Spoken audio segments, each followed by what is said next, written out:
Why should it be a problem? If I'm smart enough to have multiple options, you should be admiring me. You shouldn't be criticizing.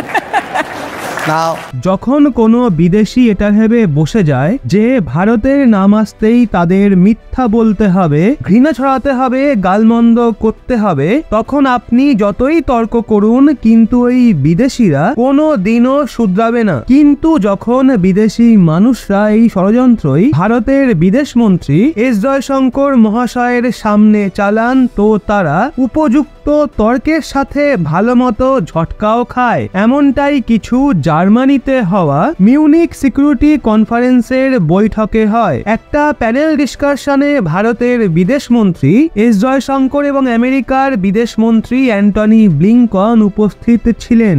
এই panel ডিসকাশনে বিদেশি মহিলা সাংবাদিক ঘৃণায় ভরা একটা একই প্রশ্ন নিয়ে আসে। এই মহিলা সাংবাদিকের উদ্দেশ্য জবাব নয়, বরং বিবাদ সৃষ্টি করার ছিল। আমেরিকান বিদেশ মন্ত্রী অ্যান্টনি ব্লিংকনের সামনে এই মহিলা সাংবাদিক এস জয়শঙ্করকে প্রশ্ন করেন, আপনারা এখনো রাশিয়ার থেকে তেল কিনছেন? রাশিয়ার থেকে তেল কেনার ফল কি ভারত আমেরিকার সম্পর্কে পড়েনি? আপনার যেটাই মন চাইবে আপনি কি সেটাই করবেন? পরিষ্কার বোঝাই যাচ্ছে এই ধরনের প্রশ্ন করে ওই সাংবাদিক ভারতের বিদেশ মন্ত্রী এস জয়শঙ্কর এবং আমেরিকান বিদেশ মন্ত্রী অ্যান্টনি ব্লিংকনের মাঝে ঝামেলা লাগাতে চেয়েছিলেন। কিন্তু এইবার বিদেশ মন্ত্রী এস জয়শঙ্কর যেই জবাব দেন সেটা ওই মহিলা সাংবাদিক বহু বছর ভুলতে পারবে না। এমনিতে তো বিদেশ মন্ত্রী এস জয়শঙ্কর বহুবার এই প্রশ্নের জবাব দিয়েছেন। জয়শঙ্কর আগেও বলেছেন পশ্চিমী দেশ নিজেরা রাশিয়ার থেকে তেল ও গ্যাস কিনছে, কিন্তু এদের সবারই ভারতের জন্য সমস্যা হয়। কিন্তু এইবার এস জয়শঙ্কর বলেন, আপনার সমস্যাটা কি? আমাদের কাছে তেল কেনার অনেক বিকল্প রয়েছে। যদি আমি এতটা স্মার্ট হই যে আমার কাছে অনেক বিকল্প রেখেছি, তাহলে তো আমার প্রশংসা আপনার করা উচিত। আপনার সমস্যা কেন হচ্ছে? এস জয়শঙ্কর মহাশয়ের এই জবাব শুনে অ্যান্টনি ব্লিংকন হাসতে থাকেন। এবার চলুন ওই পুরো আলোচনাটা আপনাদের শোনাই। For example, you still buy Russian oil. Is that okay with your counterpart from the US? Everything is your relationship is fine. You can do whatever you want whenever you want. Okay. First of all, your question, do we have multiple options? Answer is yes.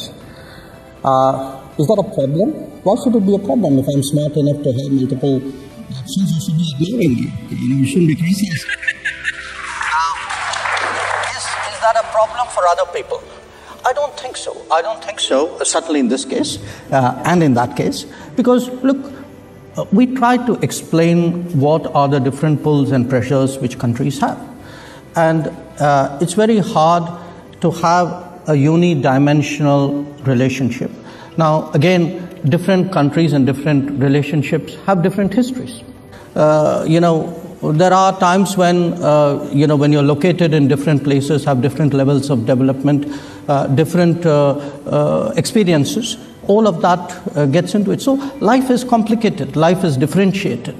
And I think it's very important today not to reduce the entire complexity of our world into very sweeping propositions. Yeah. I think that era is today behind us.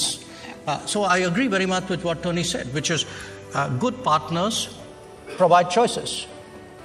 Smart partners take some of those choices. But sometimes there will be choices on which you say, well, I think I'll pass up on that one. তো বন্ধুরা কি বুঝলেন? এখন এই সম্পূর্ণ বিষয়টা নিয়ে আপনাদের কি মতামত কমেন্টে অবশ্যই জানান। আর এরকমই লেটেস্ট ইনফরমেটিভ ভিডিও পেতে চোখ রাখুন রহস্য বাংলার পর্দায়।